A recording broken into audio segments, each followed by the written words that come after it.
Bonsoir, comment allez-vous? Chez nous, tout va bien. En encore une journée magnifique.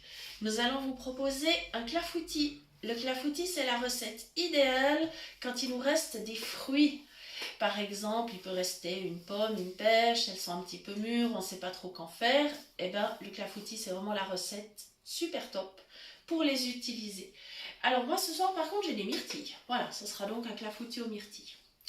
J'ai commencé par faire fondre 25 g de beurre, j'ai mis dans mon saladier et j'ai fait fondre 10 secondes au micro-ondes. C'est super simple. Voilà. J'ai cassé 3 œufs, j'ai mis une pincée de sel. Voilà. Maintenant, je vais pouvoir continuer la recette. Voilà. J'ai besoin de 4 cuillères à soupe de sucre que je vais aller chercher. Voilà. Donc si vous suivez nos recettes régulièrement, vous savez que j'utilise toujours mon sucre de canne. C'est une habitude. Voilà, je vais déplacer le saladier temporairement, très temporairement. Voilà. Et je vais pouvoir goûter mes cuillères de sucre. Voilà. Voilà. Alors, technique habituelle. Je prends une cuillère, je me positionne au-dessus du saladier, je pose la main sur le bord, je sais que la cuillère est au-dessus et je tourne. Toujours la même technique. Mais quand quelque chose fonctionne bien, eh bien, il faut s'en servir. Voilà. Et voilà. Les 4 cuillères, c'est impeccable. C'est une recette toute facile. On a pris soin de sélectionner une recette qui se mesure avec des cuillères, avec, vous allez voir, un verre. On va s'en occuper tout de suite d'ailleurs. Voilà. C'est beaucoup plus facile, on n'a pas besoin de balance. C'est tellement simple. Voilà, comme ça. Alors, ce que je vais commencer à faire maintenant, je vais commencer à mélanger ma préparation. Déjà les œufs, le sucre, le beurre et la petite pincée de sel. Voilà, j'y vais déjà comme ça.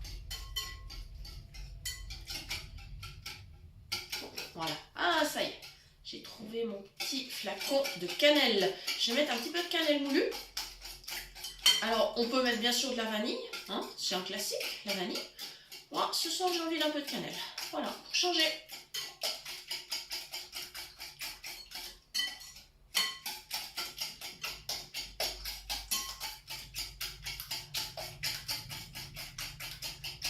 Voilà. J'aurais pu prendre le robot, mais moi, je trouve que là, c'est pas la peine. C'est pas une préparation qui est difficile à mélanger, donc je trouve que ça va tout aussi bien à la main. J'ai juste pris garde, encore une fois, comme je vous dis toujours, de prendre un récipient assez haut. Comme ça, je risque pas d'en mettre à côté. Voilà, la cannelle. Elle sent bien bon. Alors, pour savoir combien j'en mets, je vais la mettre, comme je vous ai indiqué l'autre jour, hein, dans la main. Comme ça, je sais exactement combien je vais en mettre. Je ne vais pas exagérer non plus. Ah, je pense que comme ça, c'est plutôt pas mal. Voilà. Voilà, c'est bien. Ah, elles sont très bonnes. Elles sentent vraiment très bon. Et je continue à brasser.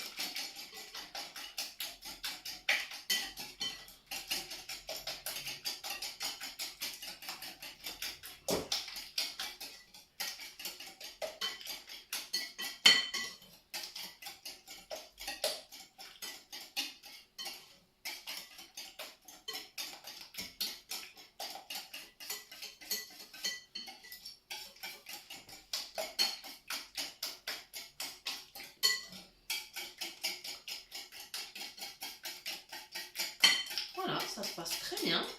Mes œufs sont bien défaits. On remarque en fait, hein, quand les œufs sont bien défaits, c'est que quand on relève le fouet, ça colle plus en fait. On n'a plus l'impression d'avoir des fils. Voilà, donc c'est facile à remarquer. Voilà.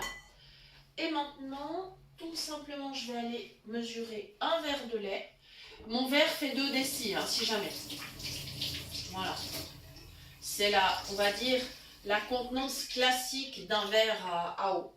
Donc voilà. Mais évidemment, moi, je vais mettre du lait. Voilà. J'ai pris la précaution, comme toujours, de mettre mon verre sur la plonge. Comme ça, si j'en verse un pas côté, il n'y aura pas de drame, ça sera vite essuyé.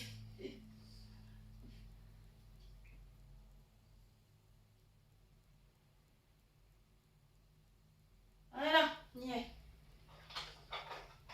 Ça y est. Top.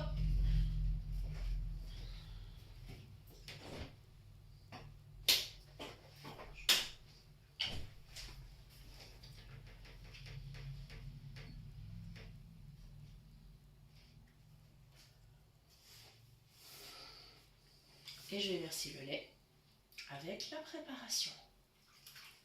Voilà.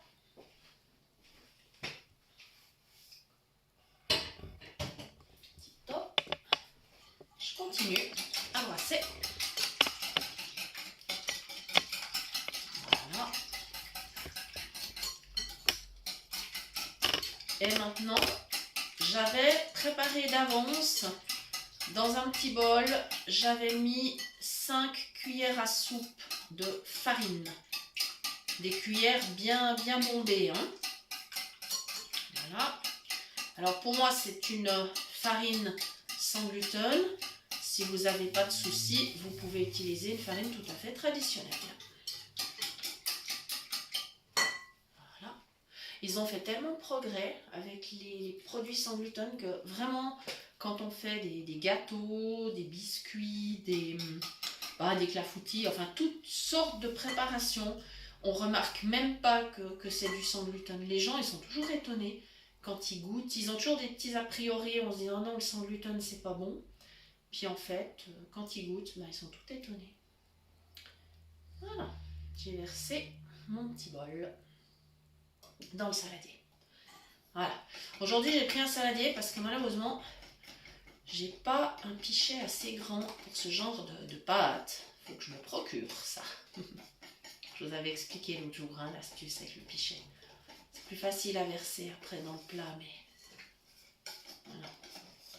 Donc là, je continue à brasser et c'est le dernier ingrédient que j'ajoute. Voilà, par contre, maintenant, il faut que je brasse convenablement. Elle colle un petit peu dans les bords, il faut que j'aille la chercher. Voilà. Ça y est. Et ma consistance de pâte, elle est tout à fait convenable. Ça aussi, c'est une habitude. Plus vous avez l'habitude de faire des recettes, vous savez très bien quelle est la consistance de la pâte. Que ce soit une pâte à crêpes, que ce soit la pâte du clafoutis ou une pâte pour un cake, vous saurez très bien vous repérer pour la consistance. Vous saurez tout de suite si ça convient ou pas. Il va être pas mal. J'espère du moins. C'est mon mari qui adore les clafoutis. Alors, dès qu'on a l'occasion, je lui en prépare. Oh, il aime non seulement les clafoutis, mais tout type de gâteaux. Voilà. Oh, il aime tout en fait. C'est un épicurien.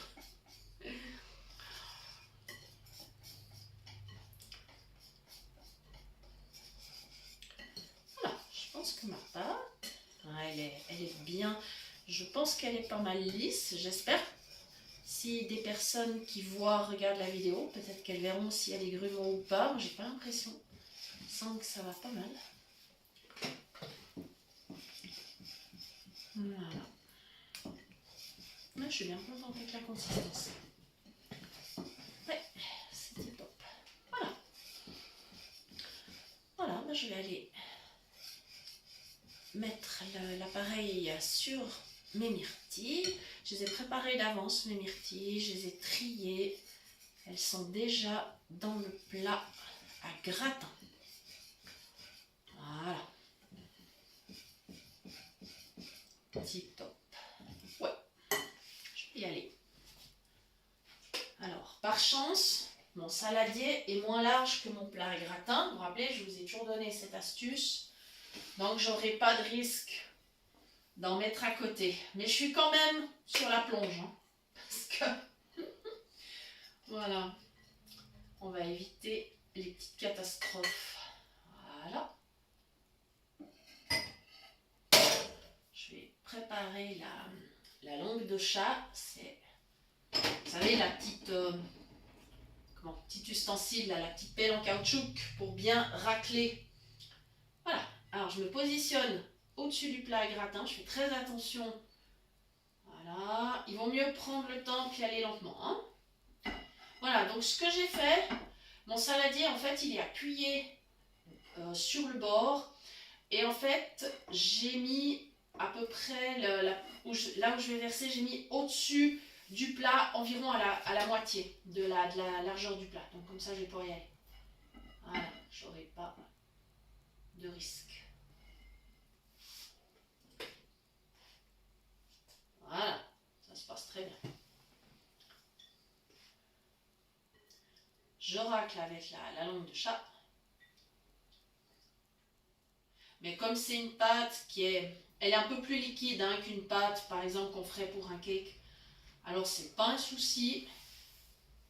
Il n'y a pas tellement de soucis, ça colle pas dans le saladier. Voilà, j'ai tout. Voilà, ce que vous entendez, c'est simplement que je suis en train de mettre le saladier vide dans l'évier pour faire la vaisselle tout à l'heure. Voilà. Alors, je fais le tour du plat pour voir que j'ai pas mis de la pâte à côté. J'aimerais pas trop, non, c'est bon. J'essuie un petit peu quand même avec la pâte à vaisselle. Voilà, c'est bon. Voilà. Il ne me reste plus qu'à aller vers le four.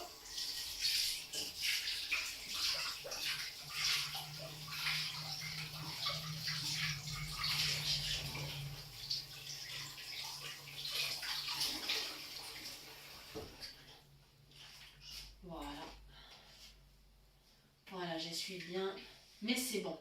J'ai pas fait de catastrophe. Voilà. Donc maintenant, je vais ouvrir la porte du four.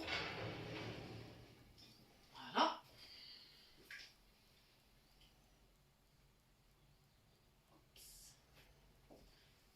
J'ai déjà mis du papier sulfurisé sur la plaque du four. Voilà, donc je vais y aller tout doucement.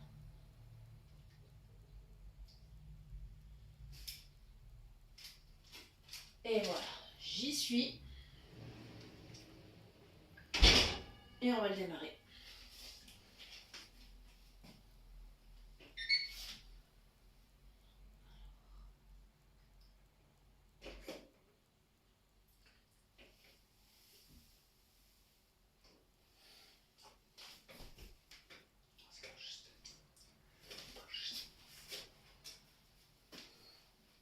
Voilà, alors mon mari va m'aider pour le four.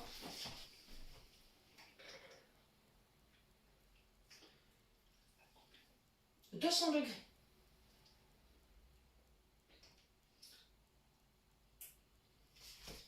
Voilà, c'est parti pour une cuisson de 30 à 35 minutes. Il faudra juste, quand vous pensez que c'est cuit, il faudra juste avec le couteau vérifier. Et si votre couteau ressort sec, c'est que c'est cuit. Voilà. Et bien j'espère que vous aurez beaucoup de plaisir à réaliser cette recette. Et puis surtout, quand vous l'aurez réalisé, que vous aurez encore plus de plaisir à déguster. Ça se déguste tiède ou froid, sans problème. Si vous êtes très gourmand, vous pouvez faire un petit peu de crème chantilly, par exemple, pour mettre avec. Pourquoi pas une petite boule de glace vanille ou un sorbet ou ce que vous voulez, au choix. Voilà, je vous souhaite une excellente soirée. Je vous dis à bientôt pour une nouvelle recette. Merci de nous avoir suivis.